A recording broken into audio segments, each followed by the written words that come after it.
Good morning, everyone. We're excited about today's To Catch a Fraudster webinar series because we're going to be talking about seller impersonation. And we have a very, very special guest with us from Nightberry. Rachel, thanks for joining. And we also have Tyler and Natalia, from the CertifID team. Haven't had enough water, too much coffee this morning. And we're going to be diving deep into it. So I'm going to give it just another 60 seconds or so because we're going to be down like to the wire on timing. We got about 5 pounds of content sand to shove into a 3-pound bag, but we are going to do that. So, all right, well, let's get started. Let me share my screen here. For those of you that this is your first To Catch a Fraudster webinar, welcome. My name is Tom. I'm one of the co-founders and serve as executive chairman of CertifID. Our goal in this series every month is to bring you actionable, real-time, and just really important information as most of you are sitting in some seat relative to a real estate transaction, whether that's brokerage, lending, title, settlement, maybe escrow only.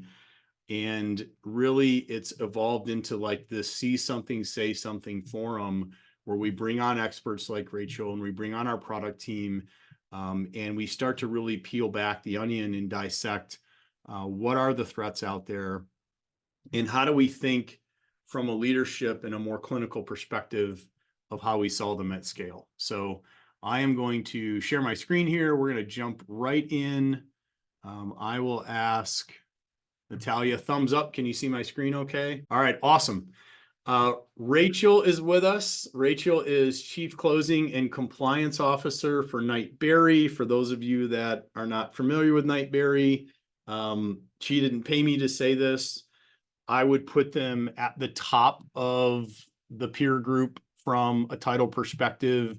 The culture, the leadership, the curiosity, the investment that they've made in systems and standards. Not only are they a company that has scaled throughout the Midwest and other states from a title perspective, it's just good people that are trying to serve their client in a very intentionally positive way. And Rachel, I can't thank you enough. I know it's a busy spring market for joining us today. And she's going to kick us off in just a minute. And then we have Tyler. Tyler is on our product team. And Tyler is joined with Natalia, and we're going to be diving into a new product that we'll be launching that is going to provide next level identity validation. So what you'll leave with today, hold on, I think someone gave me an agenda. Before I get to that, questions, okay? One question I'd like you to put into the Q&A chat, and Natalia and Claudia, who's also on in the background, will monitor, is what are you hoping to get out of today's session? So that when we get on the back end of this, Rachel or Tyler or Natalia and I can start to dissect and influence the time that we spend. But we're going to be talking about seller impersonation fraud, and we're going to be talking about how, or maybe reframing the conversation around looking at a piece of plastic and saying, okay, this is the individual, the buyer or seller that I've been looking for or anticipating to see today versus is it truly them? And with seller impersonation, the question now is, well, it wasn't them at all. It was a set of mocked up or fake credentials. So we're going to get into impersonation trends. Rachel's going to kick us off with their journey and how they have adapted and adopted best practices. And then I'm going to take about 15 to 20 minutes and walk through an undercover op that we did with federal law enforcement and U.S. Attorney's Office on a seller impersonator. So you're going to see it start from the solicitation, from how they found the property to the solicitation to the listing agent, all the way through to the end. And then we are going to have a product demo from our new identity validation solution from Tyler. So just a quick setup. Seller impersonation is the fastest growing fraud vector that we have seen in the last 12 to 18 months.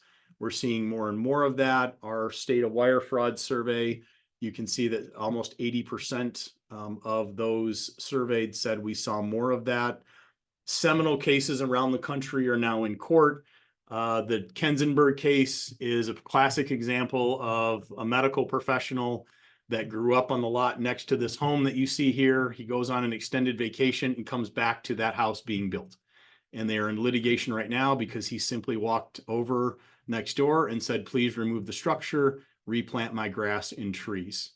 And for those of you that are lawyers on the phone, this is an absolute hot mess. It's very easy to do. We're going to dissect the whole thing, open public record information, impersonating the seller, actually soliciting a listing, listing it for below or, right about ask. Because it's vacant land, they look for out of area tax bills that are being sent, usually out of state, and unencumbered vacant land. They want a quick due diligence, always cash typically because they're vacant. And then the funds are transferred to a scammer impersonating the seller kind of right out of the shoe. So with that little teaser, Rachel, I'm going to hand it over to you. If you'd like to backfill a little bit of your background. I'm not big on intros. You're the OG of compliance, and I'm going to hand it over. Wow, I'm so flattered. Thank you so much. That was, I'm honored by your introduction. I'm honored to be part of the Nightberry leadership team. I've been in the industry for a very long time. I started as, a toddler. So I've been here through the growth of our company and the growth of technology that's used in this industry. Because when I joined Nightberry, I just wanted to help people buy houses and be a closer and have that, dream of home ownership.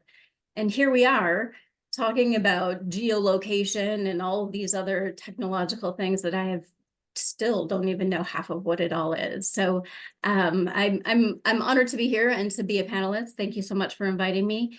The seller impersonation fraud journey here at Nightberry started about 2 years ago, and it started in the state of Florida.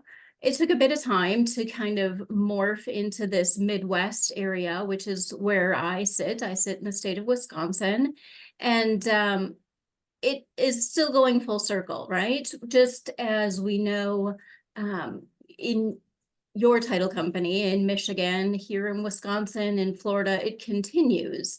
We had seen a decrease.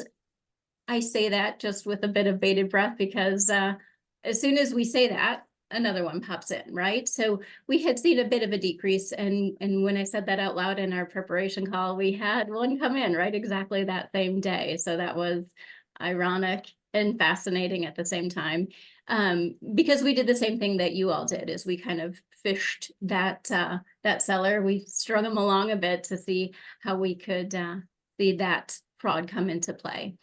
And the things that we do at Nightberry, and this topic isn't new, right? If this is new to any title professional, any realtor, any person in the industry listening, if this is new, please call me after we're done here, because it shouldn't be new. None of the things that we're talking about today should be mind-blowingly new, as it has been around for years. And it continues, and it will continue, and it will continue to adapt and evolve. And our responsibility is to be ready for that change and to pivot to what is next, because the fraudsters are just going to keep getting smarter. So when we first started seeing the seller impersonation, we started with, the letter to the seller, making those phone calls. We have to talk to our sellers in our transactions. We have to talk to our buyers as well, to know that we're the title company, we're the persons that they're going to be dealing with through the transaction. And having that direct communication with the parties in the transaction is absolutely critical. Sending off that overnight package to the seller at the address on the tax bill to the out-of-state location where they reside is critical as well. We continue to do that today.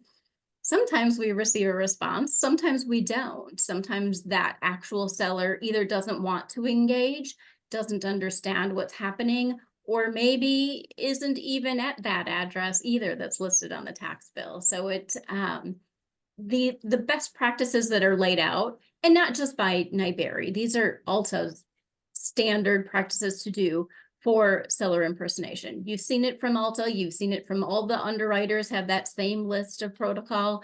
We have a slide here at the end, the things that all of us title agents need to do to verify this transaction is for real. It's not new and it has to continue. The technology piece that we're using at Nightberry is a multi-layered thing. We can't just rely on certified, sorry, but we have to add in some of the other pieces that are critical as well. So we do the TIN matching.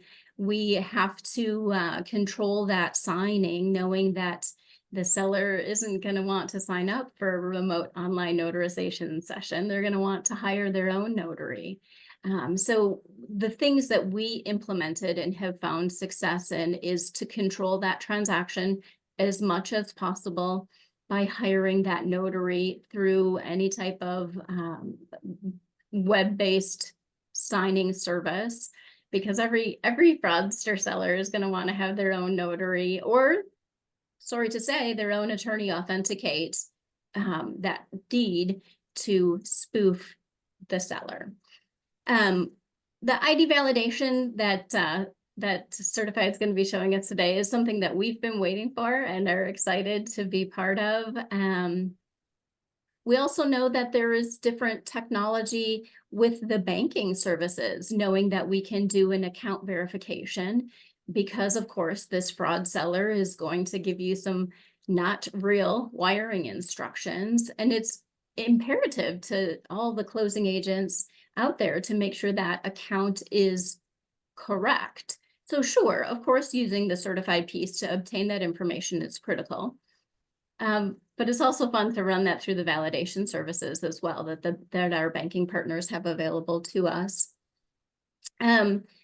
We started a new thing just recently. It's this email eavesdropping. I can't explain it. It's a technological piece that's way beyond my capacity for understanding. But as what I can share with you is it involves a geolocation as to where those emails are being read and being opened. And then the report comes back to our tech team that tells us we've got a problem. This person's opening an email in a not United States location. So that's where our success has come in to stop this seller impersonation at the beginning. And when we see Tom's case study, it's a lot, right? There's a lot going on. It was a very, I'm guessing, you'll share with us the duration of time that this went through, but our goal always is to stop it at the beginning as soon as very possible. Nobody has time to wait and go through to find out if this is a real deal or not.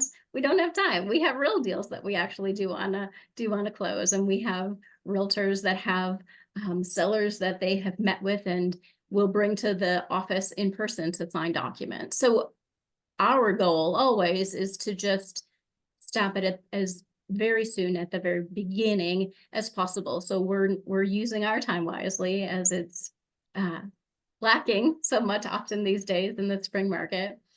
And the keys are having the conversations with our realtor partners and offering education, offering training to our staff, having seminars for our realtor partners. The scary thing is there are many realtors that are not familiar and are getting stuck into this tangled web because they're accepting an offer from a seller that they haven't met, that they don't know, that they may not have talked to on the phone. Although there are some fraudsters that are now making phone calls, so that's fun to know that that's new and different. The technology pieces are critical. We can't function without our technology team.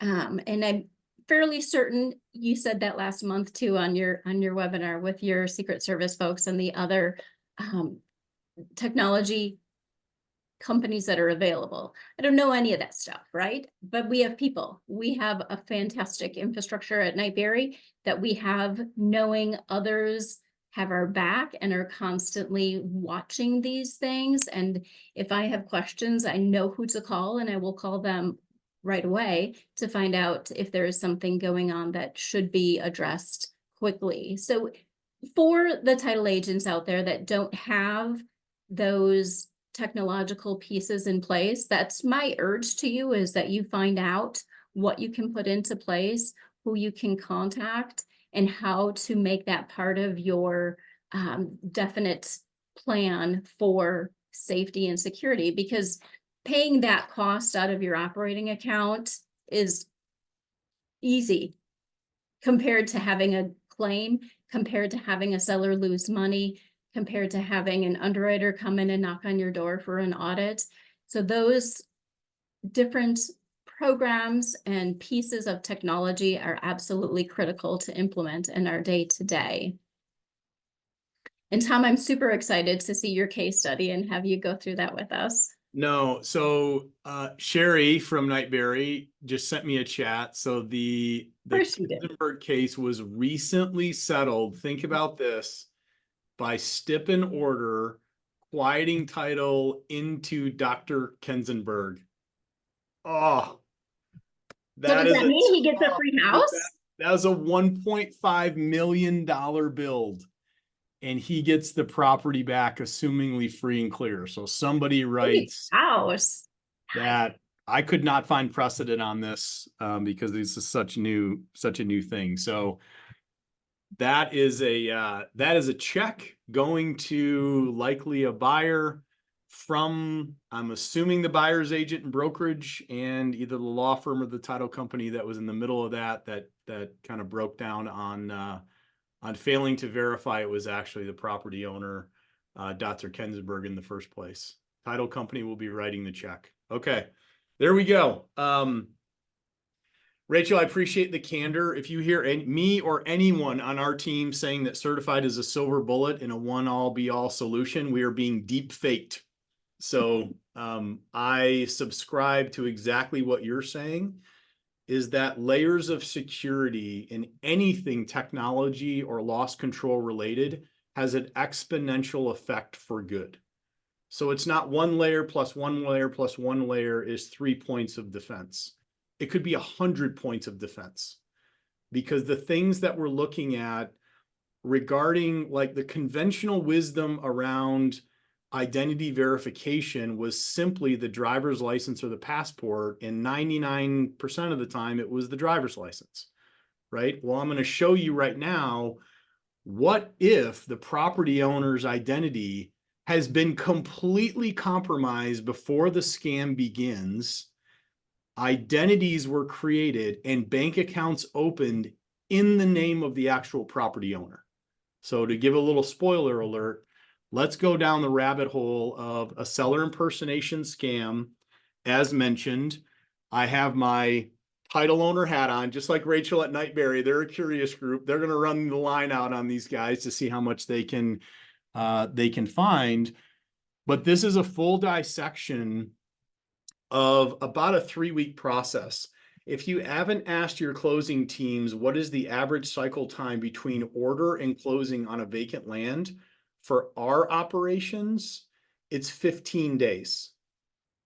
These are not 30-day cycles. And if you haven't asked the question, because I did not, when we set up this op with federal law enforcement, I said, how much time do we give them? They said, well, 15 to 17 days, normally 15 days. We're in and out, surveys done, does the site perk or not, because it's not supported by, public utilities, and then they just go to close.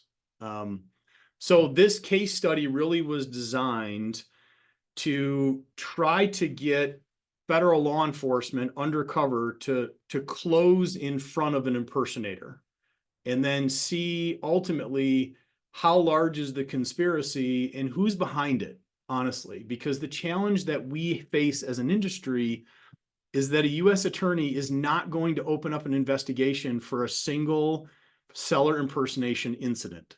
Not at all. Like, your threshold right now is like $3 million on a single incident. So we've been working the last almost year now to get a U.S. attorney on board to say, well, give us some latitude here because we'll be able to prove something out, but it's going to take a few instances to create some common denominators. Okay. So just to put it in perspective, in West Michigan, about 25 of these were reported to me as the owner of Sun Title from our local Grand Rapids Association of Realtors, which has about 3,300 members. This year alone, we're at about 30 or 35. So it's just like almost every other day or certainly a couple times a week. So let's run this out. How do they start these? I'm going to echo what Rachel said. If this is new information, this is a form of amnesty, but it should not be new information. Like this should be a more in-depth dive on the sophistication and how these unfold. But you have to leave with, especially those that might drop off early, the rule of this is if it's a vacant parcel, you have to assume it's fraud until you've gone through the proper identity verification steps. And you now have an opportunity to go out and socialize and educate on this in your local markets.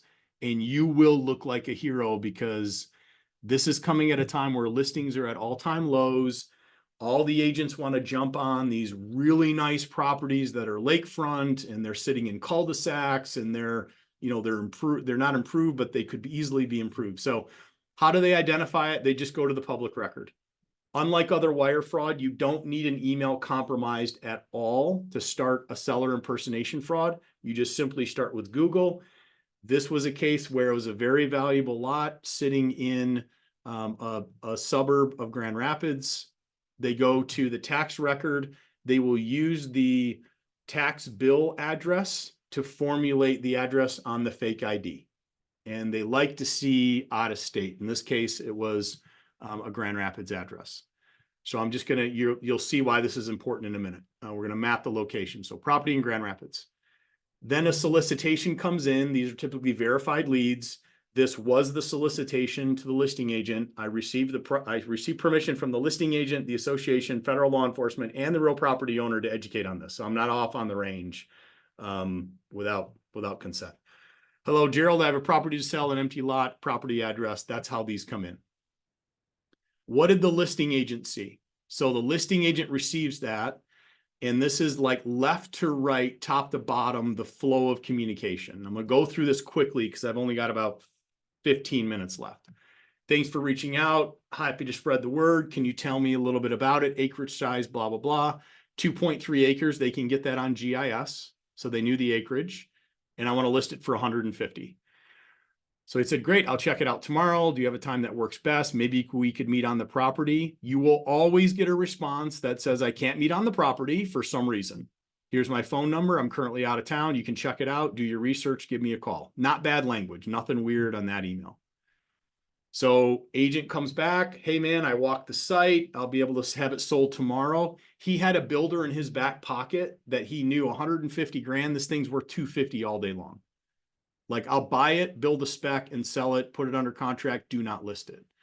He said, I'll send the listing agreement shortly. Meantime, sign it. So he did sign the listing agreement through DocuSign, which is our association.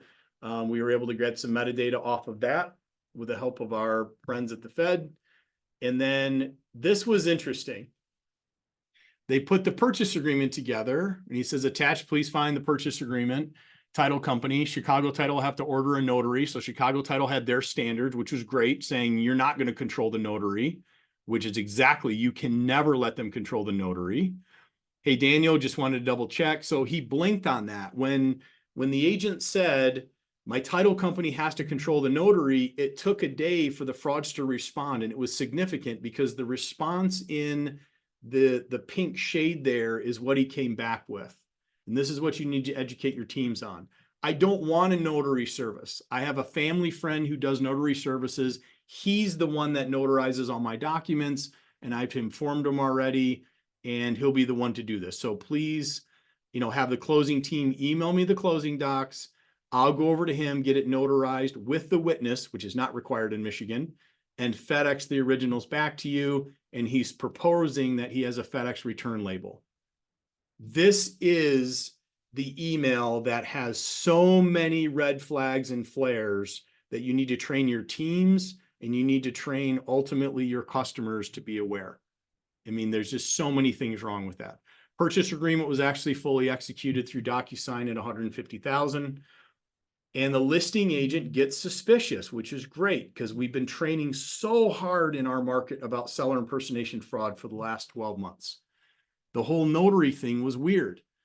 The ID presented by the impersonator was this US passport. When scanned at a federal level, it actually came back, the bottom numbers there came back to an older African-American female's passport, okay? But he provides this passport kind of out of the gate, which is another red flag. People don't carry around their passports. And what was interesting about this when federal law enforcement looked at it is they don't actually think there's a passport. It's too flat of a lay as they took the photo. Just things I wouldn't think to look at. And they think it was just a kind of a digital mock-up of a photo that was somehow printed off or whatever. So just be wary of passports. Most people have a driver's license. The other thing was putting in forewarn. So our agents in our association of realtors have a program called forewarn where you can put a number in. And if it's under some type of a subscribed service, it will identify who it's associated with. This was a pay-per-use or a burner phone. So there was no record associated with the actual phone number. So the listing agent talks to the property owner on the bottom. I'm just showing you that, yeah, let's go get this guy. So this guy was willing to say, let's run this thing out. So we get involved through the association as Sun Title, and we run kind of an offensive play. So what do we know so far? Passport provided. So these are just clues, right? Passport provided, out-of-state seller, some spelling errors in the email communication, request to control the notary. I probably should have put that tile in red. Cannot meet at the property, no phone number matching. Okay. So then we run an offensive play again with the idea that we want to gain as much information as we can regarding this impersonator. And could we actually have law enforcement meet undercover, make an arrest, and even get kind of further up the salmon ladder as to who's behind it. So when you see emails, this is me emailing my escrow officer, Michelle, to email the fraudster. Okay. So the first thing we wanted to get out was let's hit them hard on the notary.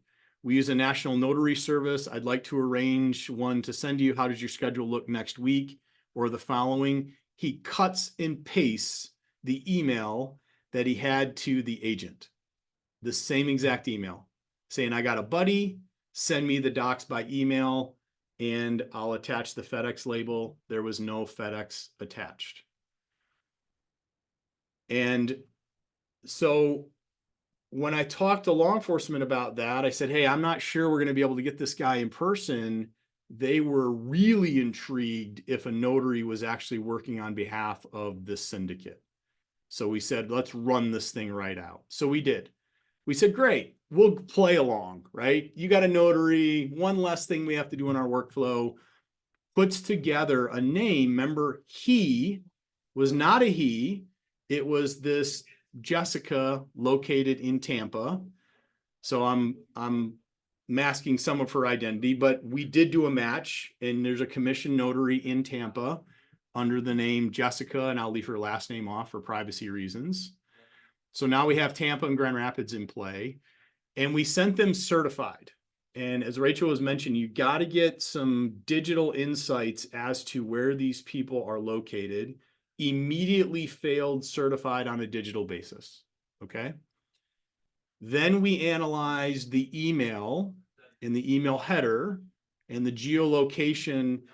They opened certified mobily, which showed up in New York. They opened the email from a different device, which was in Massachusetts, in Lexington. And I don't know if he's third base on like a co-ed league for softball or his kids were playing that night, but this was the geolocation of the original email open. So now we have signals from Lexington and New York that were in play. The closing documents were finalized. This is the email that sent them out, basically just saying, you know, here are the originals, send them back to me. Now the fraudster was asking for the FedEx label. This will come into play in a minute. So the seller signs, scans, and emails back the closing package. Now I'm going to slow down a little bit because it was incredibly interesting what came back in the closing pack. First thing, when we looked at the seller ID form, Patriot Act form, whatever you guys call it, it was the actual social security number of the property owner. So we have it masked here, but it was a dead match to the property owner's social number. The deed was signed. This was the front of the deed. The back of the deed had somebody completely different in the county of Palm Coast, Florida, which actually doesn't exist. There's no Palm Coast County. So if you look at it, the notary it was supposed to be a he, then it was a she in Tampa, and now it's a she in Palm Coast that doesn't exist. And the docs were signed 2/28. We received the email on the 3rd, and I'll get to the FedEx package in a minute, but there's just a lot of discrepancies in this jurat that we found. When we searched for that notary, there was no commissionable notary or no commission notary under that name in any county in the state of Florida. Okay. Closing statement was 143,902.12 net to Fraudster. Okay. When he sent the disbursement authorization back in the closing package, he directed a check to be sent to a JV Receivable LLC in Trabuco Canyon, California. You know you can't pay other than the fee simple title holder by escrow standards, right? If that's new information, well, I'll leave it at that. You have to pay fee simple. So we had a mismatch there. JV Receivables is a California corporation. The address goes back to this $1 million house in that suburb just outside of Orange County, right? Known for other bad activity, and that's a whole nother story I can't divulge, but that's your JV Receivables. So what do we know right now on the closing package, right? The notary was off. The location of the notarized documents didn't make any sense. We thought we'd be in the Tampa area, and we requested a check for proceeds to somebody other than fee simple. So here's kind of where we are right now as far as geographically. So the fraudster comes back, and Michelle, the escrow officer, is, when are we getting the originals? Because that was a scanned copy, right? And we needed the actual originals for recording. They'll go into the FedEx by noon today. You should get them tomorrow. The drop box used was in Philadelphia. Now, what's interesting is we didn't have a policy, and I'll be candid, as a title company, of tracking originations on overnights. We do now. We absolutely do. So when Rachel was saying this idea of like, where are emails being opened, you guys need to put a policy in place on where these next days are actually being originated from a return perspective. And it doesn't matter if you created the label or not, you can backtrace the actual package number. So now we're in Philly. We get the package in, and we delay because now I needed to create an air gap to create some time to figure out what the next motion was in what we were going to ask for. So I wanted to request two things now. I wanted to get a driver's license, and I wanted wiring instructions. So I wanted two more pieces of information from this guy. He starts to freak out a little bit about when am I going to, can you close on the scanned package? This is the driver's license that we received back. I'm trying to be mindful of time. The unfortunate thing about this is when law enforcement scanned the back of the driver's license, it was actually the driver's license of the real property owner. It was just a picture that was manipulated on the left, and then that little grayed area on the right. So this guy must have been phished, or there was a compromise, or they bought this credential on the dark web, but this was the guy's driver's license and only the pictures were manipulated. All right, next. We say we can't record and close on the package. He's back and forth a little bit. I won't bore you with this on the 5th and 6th. This just happened in March. A little bit more back and forth about, did you lose the package? Where is it? So ultimately we got the package back. And then we ask for wiring instructions. I think that's the next thing. Yep, we request bank credentials. So I say to the fraudster by way of Michelle, upon review, I notice you're requesting a check to be sent to a company account. We can't disperse to anybody other than the title holder. Just simply send me your personal bank account information. He does, and the bank account was in the name of the actual property owner out of Capital One, opened in the Dallas area. And he would easily do that because I've got a driver's license, a social number, and all the credentials needed. So these were the bank account information that we received. We ended up alerting law enforcement. Thankfully, no money had been transferred into that. It was newly created just a couple days before. So now we find ourselves in multiple different states kind of at the same time. We go into certified and we do a confirm request because I'm wondering if we were kind of going between two different personas within the syndicate. We ended up being right on that. When they went to validate under certified, there was an initial session that failed out of Atlanta. And then there was a subsequent session. They tried to rework their VPN out of Miami. And oh, by the way, back to New York, the ISP on the original signal that was coming from the email addresses was from the country of Bulgaria. So the whole thing, the ISP that was operating most of these signals, and they were geomasking through Nord and another VPN service, was actually originating out of a Bulgaria ISP. So then we break communication. This is my, I'm kind of done with you message. This is all you'd have to say to a fraudster. Due to unforeseen circumstances, we can no longer work with you on this transaction. We'll be terminating the file and notifying the buyer. We have not heard since, but a couple takeaways from this. One, to Rachel's earlier point, Rachel, I'm going to have you weigh in on this as well, because you saw something similar a few weeks ago. They're sophisticated. They come in hot with full flaps, and they're open to close in probably less than 3 weeks, right? Better before you start burning calories on the back end that you don't do that. And you look at this and say, okay, we have to assume that it's fraud until it's not on the front end. I believe that the communications were generated overseas, and that there was just a money laundering network money muling network being engaged as we got kind of closer and closer to the closing date.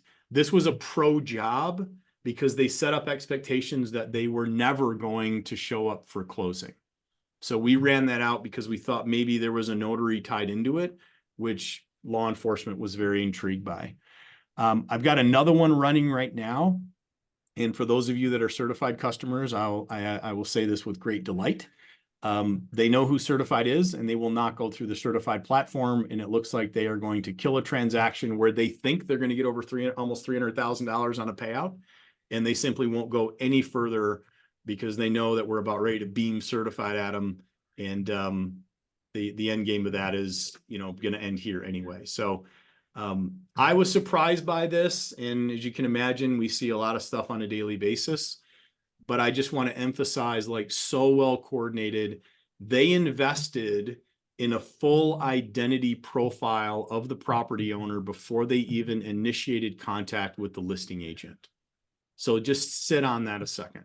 So then what we're doing now is we have a whole identity like protection and prevention handout that we give all seller impersonation like victims to say, hey, I don't know if you've been breached, but we've seen enough of these now that at least some of your credentials are likely exposed, and you might want to go through the process of like proactively or reactively protecting your identity. So some of the things that our association put together with our help was just questions to ask. This would be a great piece for you to go out and start to train your real estate agents on.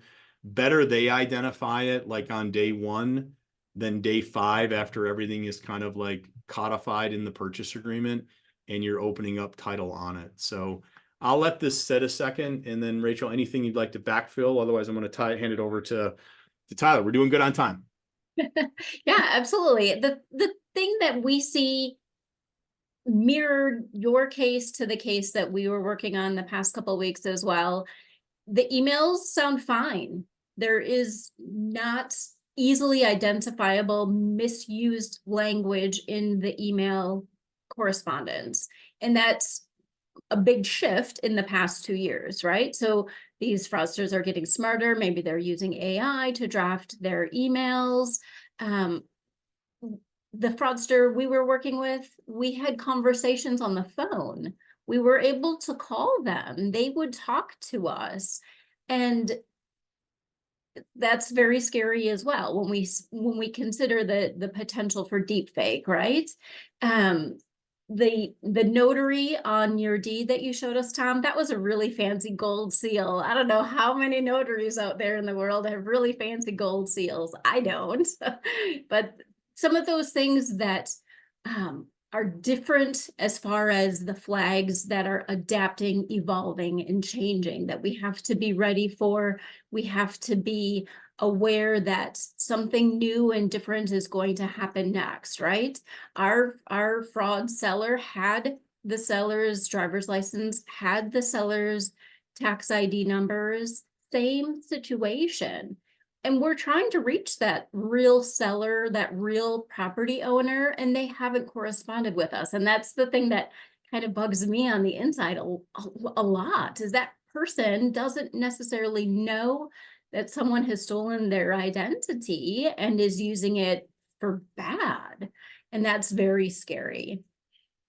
Our case also had tried to also rope into their web another title company law firm in the Florida area. And I'm still a bit at unease about that, if that company knew they were involved and how they were being misused in this transaction. And we've stopped communication with our fake seller, and the fake seller hasn't responded either. Like, where's the money? Where's the proceeds? So it's kind of a dead end. It's kind of a letdown of a dead end, because nothing happened. We don't have any great feeling of we won. You get no money. So it's just one of those things that we've squashed it and it's over. Yeah, and that's typical. They just kind of go back, I think, to the next one on the board, frankly. I think they just move on and all right, let's run the play on the next address, because they're sitting in warehouses or offices doing this at scale. That's the thing. Like, this is enterprise level, fully sealed crime. So, all right, with that, Tyler, I am going to tee you up, buddy, and we are going to look at what does another layer of intelligence and another layer of success look like with something that CertifID is launching on the identity verification experience. So, if you want to go ahead, Tyler, I'll let you speak through these, and then let me know when you want me to hand over the screen. You can go through the product. Yeah, sounds good. Thanks, Tom. That's really fascinating to sit through and walk through each one of those steps that you guys did to try and work through that seller impersonation. My name is Tyler George. I'm an associate product manager here. Some of you may be more familiar with Luis. He was originally going to give a quick demo today, but he wasn't able to be here. But this has kind of been his baby for quite a while now. We've known we needed some type of identity verification tool to kind of add, like Tom said, another layer to this process as this gets more and more complicated and more difficult for you to understand how to even combat some of this. So why it should be pretty clear by now. We just have been sitting through this great example of what seller impersonation looks like. So that was definitely kind of the leading reason for us creating a product like this. But as Rachel mentioned as well, you don't have all the time in the world to be dealing with these. You may not have the time or the motivation that Tom has to really hunt these people down and get them all the way to the end so you can send that satisfying email. But hopefully we can save some of your time by doing it as early in the transaction as possible, trying to verify their identity and figure out if this really is the person you think you're working with. So what is it? Is this standalone experience? And we had a couple use cases there. So in addition to the seller impersonation, that's going to be the main one. We have seen issues with buyers as well. So some title companies have reported sending fraudulent checks, and then they finagle their way to try and get you to send the money back to them and things like that. Again, just wasting your time at the end of the day. So if we can verify the person you're talking to as early as possible, get some of your time back, tell those fraudsters to go somewhere else, hopefully to rethink their life and start a new one. And individuals' identities. So in addition to buyers and sellers, there's a few other use cases. I mean, you had the remote notary in that example. That's one that you could potentially send this request to the notary and have them try and verify their identity. And if they're not willing to do that, or if that comes back, then that could be a big red flag as well. Yeah, you could use it for trustees, you could use it for corporate authority, you could use it for, personal representative, anybody essentially like representing either an entity or someone else. I can't wait. We're going to be using this tool all the time. Right, exactly. Yeah, and we look forward to hearing more about what these use cases are that come up so we can keep building on it, in addition to that kind of main seller use case that we have.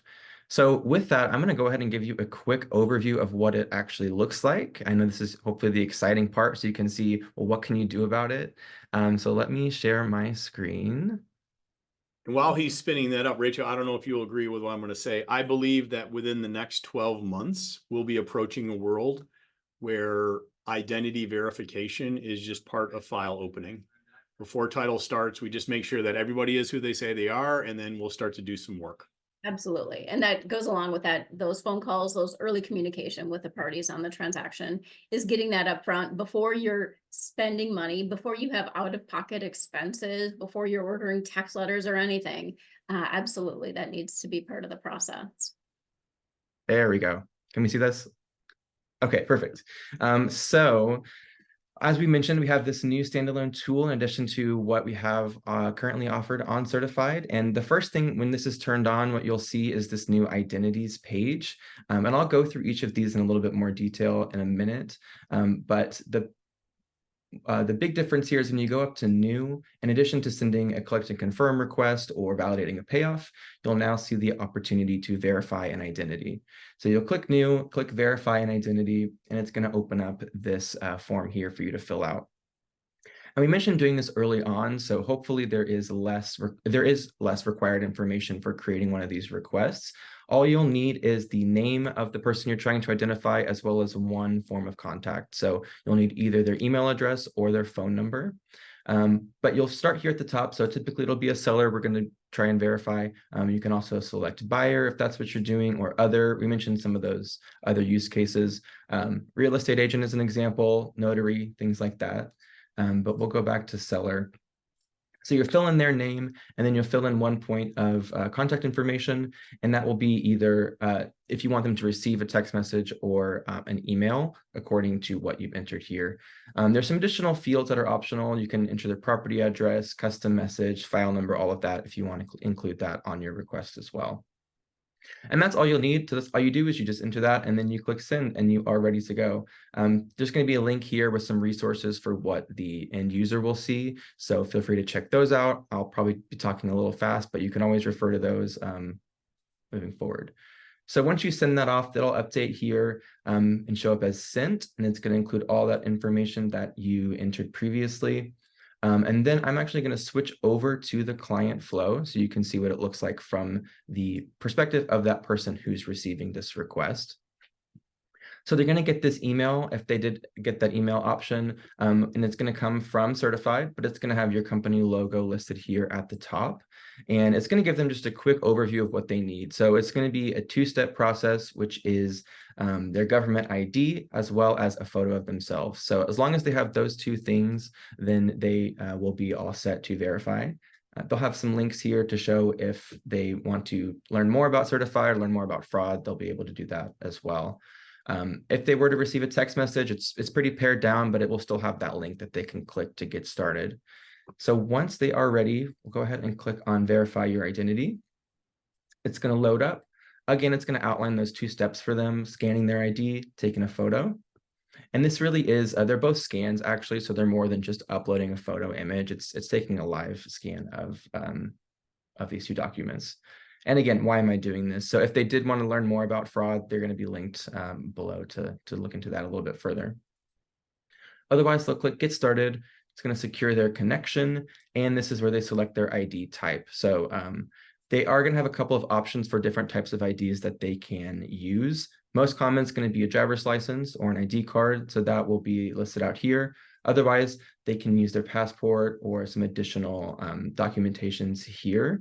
And those are going to be outside of just the US. So these here are going to be US, Canada, Mexico for a driver's license, military ID, things like that. But if they did have an international passport or visa or trusted traveler card, things like that, then the system does still support and will tell you if we think that is a valid ID or not.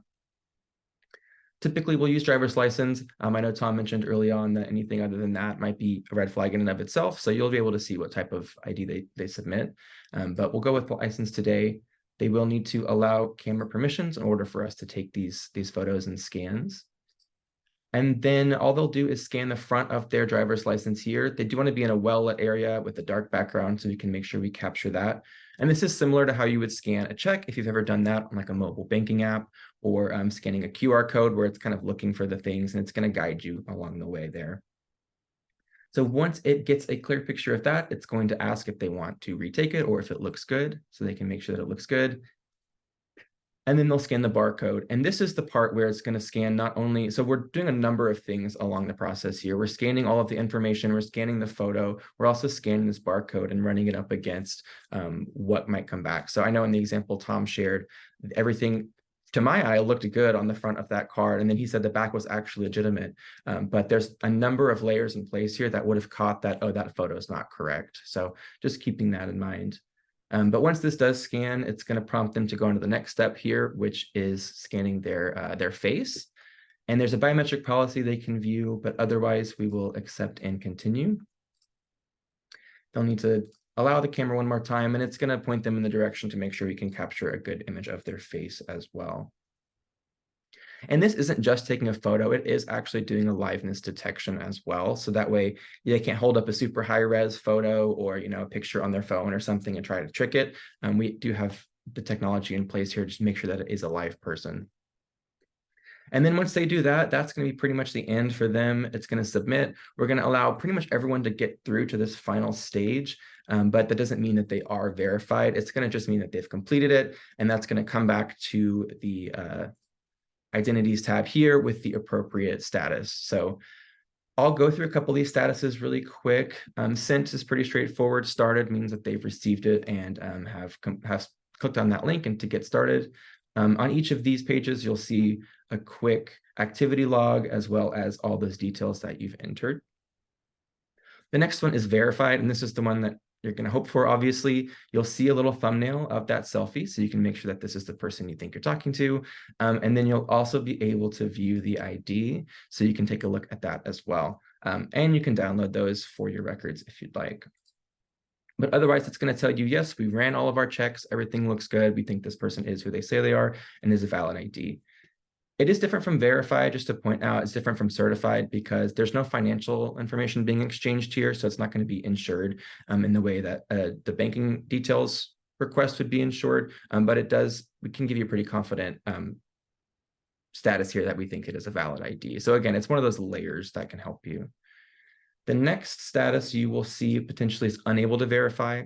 So this doesn't mean they're a fraudster, it just means there was an issue getting that to the end goal there. So maybe they weren't able to take a picture of their photo, of their face, they weren't able to take a picture of the ID, or it can account for some of those other things, like if they look very, very different from the photo on their ID, but it's still a valid one. Maybe it's just been a few years or something like that. So that might be an instance there. And in those cases, you can send another one and have them use a different form of ID. It could also be that it's expired, so that would be the same next steps there. Or if they did decline those permissions, unfortunately, we weren't able to get to that final status. The next one here is high risk, and this is where it looks like something came back from our scans that did not look too good to us. It was a big red flag. So that could be that the printed information does not match what's being run on the back on the when we ran that barcode. It could also be the liveness detection fail. So if we didn't detect it was a live person taking the photo, that'd be a huge red flag. And then there's other profiling that goes on behind the scenes as well. If they're in a certain high risk area or things like that, that might come back as a red flag as well. And then you can follow your best protocol for a high risk situation. And that's pretty much it with canceled and with expired. Those are pretty self-explanatory. They don't complete it within time. But otherwise, that's what it looks like. Hopefully, like I said, it's going to be a good layer that you can add to making sure you're talking to the right person and save you a little bit of time as early as possible in that transaction. Tyler, can you speak about how this, I have a little bit of inside information, sorry. Can you speak about how this can be used for sellers who are not in the United States? Yes, yeah. So as I mentioned, they can use ID cards from a number of areas. That is kind of different from how CertifID has worked previously, because we understand that there are times when someone might not be in the United States and they still have a legitimate ID. It just needs to be one of those options that's listed out, and it needs to be government issued. And as long as they go through all the other additional checks, then we can still offer that verified status that we think is a valid ID, so you can move forward accordingly. So knowing that there's no KBA questions with this, so a seller who is legitimately in another country can utilize this, whereas the other certified platforms don't allow that to proceed. Exactly. Yeah, it's a little bit different in that way. And that is where you get into some of the insurance questions being a little different. But otherwise, it can still be used, and it can be a tool for you to know that this is who you're talking to, and then you can continue to move forward. Tyler, we had a question on just availability, and Emily, tell Jeff I said hello. Thanks for asking. When is this launching?